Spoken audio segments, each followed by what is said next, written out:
It is truly unbelievable that we are already halfway through the year. Like, where did the time go? Let's do a June reading wrap up, and I'll share what I read that stood out to me as favorites, some overall stats, and what I'm looking forward to in this second half of the year. Hi, my name is Shalon, and I'm here to help you find your next favorite book.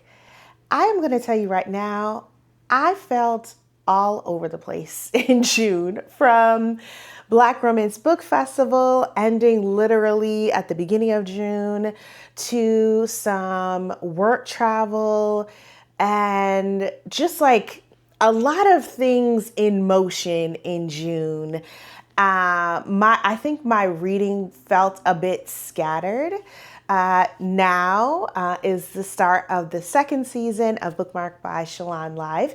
So I am getting to chat with some of my favorite authors, some new favorites, some new authors that I want you all to check out. So in order to prepare for that, I need to read the books. So that shifts my reading a little bit. But overall, I did a great job in June. I read 28 books in June. I would like to clarify that I did read quite a few shorter reads and novellas, so that contributes to my amount in June. So I was reading. Majority of books that I read in June were via audio, thankfully, because I was on the go a lot. So being able to read on the go really helped me out. 79% of my books were read via audio and or in combination with a digital or physical copy of a book. So without audio, I would not have read. For the most part, I would not have read. So thankful that so many books that I read were available that way. And no surprise to anyone, the majority of my books fell into the romance category.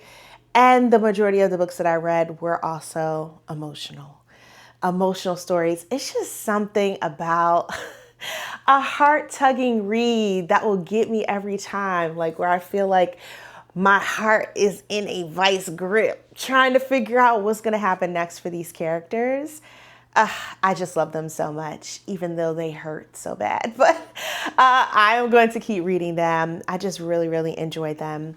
One thing that I try to prioritize is also having a good diversity of genres, also feature queer characters, a good mix of books that were not romance or had any romance subplots, that fell into the historical section, mystery or thriller, and a little dabble of fantasy as well. In addition to having diversity of genres, I try to also have diversity of publication of books. I try to read a good amount of independently published works as well as traditionally published books. And I was able to read 13 of them in the month of June. One thing that I'm looking forward to as I look towards July and some of the reads that I plan, I do want to dabble a little bit more into speculative fiction. So whether it is fantasy or sci-fi, paranormal, any of those combinations, potentially some literary thrillers, like things that are genre blends, are also very interesting to me. A chance to dabble a little bit into that in June, and I would like to do that a little bit more as well. Let's talk about my favorite reads in the month of June.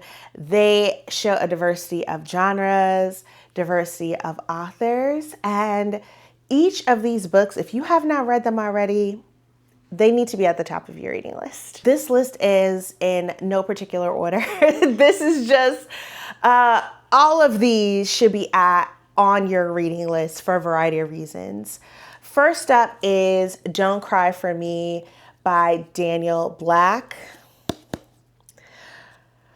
When I tell you I love an emotional read, this is what I'm talking about. This is a collection of letters that a father is writing to his son, basically trying to explain some of the fractures in their relationship. and why he is the way that he is in a way that is very tender and heartbreaking, but he's also not trying to make excuses for his bad behavior, which I think is really interesting. This book I read immersively, so I was reading it via audio. It is brilliantly narrated by the author. If you're going to read this book, definitely get the audio if you like audio at all. And it just makes you reflect on your relationships, especially relationships with your parents, and really seeing them as people as opposed to who they are and their role in your life. This was just so good, and I am so excited to read the son's side of the story in Isaac's song and try to see what happens once he gets these letters from his father and how that changes his perspective.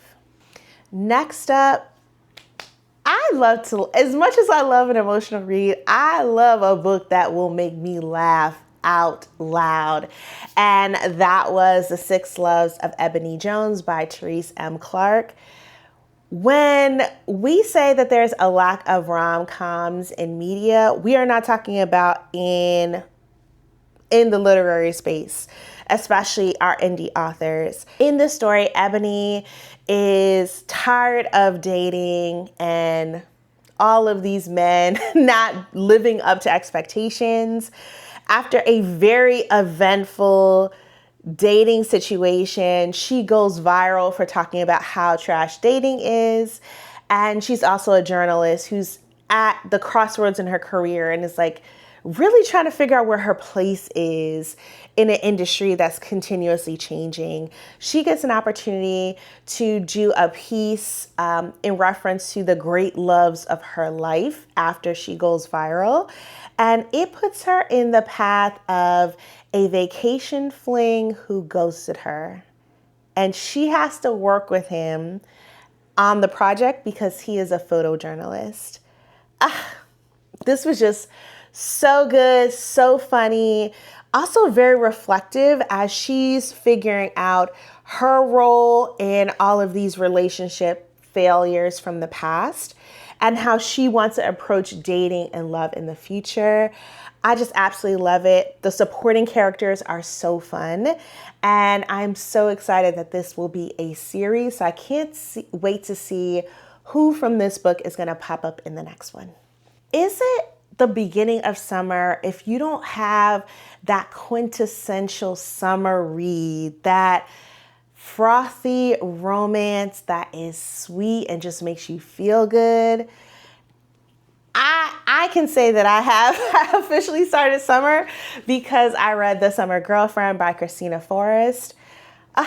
There's just something about the way Kristina Forrest creates characters. You feel immediately invested in them, in their journey. You want them to have their happily ever after. And I really loved Noelle and Jeremiah.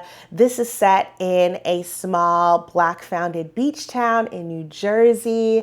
You also have a fake dating arrangement with Jeremiah hires Noelle to be his fake girlfriend so that way he can get around some uncomfortable conversations with his family since he created a girlfriend who did not exist and he needs to show up with somebody. I just absolutely loved it. Noelle is a book girly and she's trying to go back to school to be a librarian. So there's so many good book references in this one. Them together was just so sweet. And I am so excited that this will also be a series. And I have an inkling of who's going to be in the next book. But to be honest, I could stay at Heart Beach with Noelle, Jeremiah, the extended Smith family for as many books as Miss Forrest would like for us to read. It was just so good.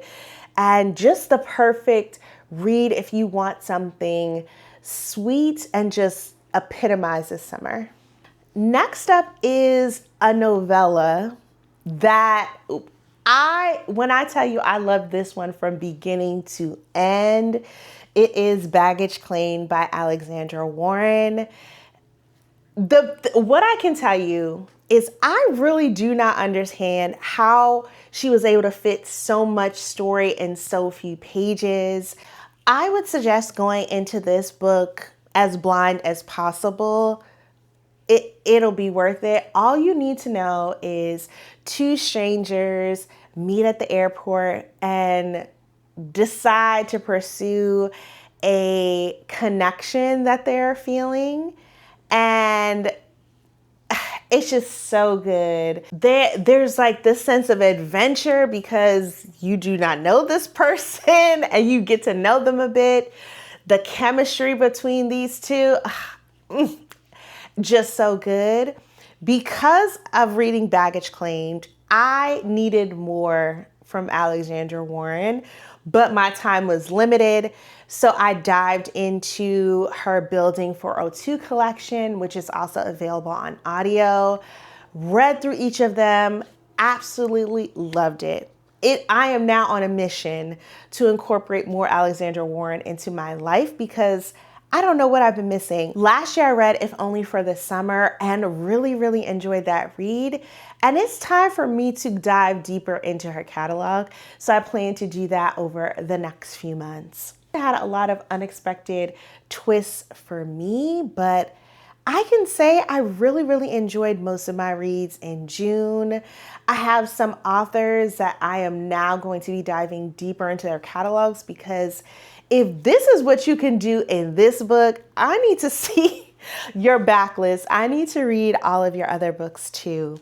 Let me know, how was your reads in June? What stood out to you? What are some favorites? What are some books you think I should add to my reading list?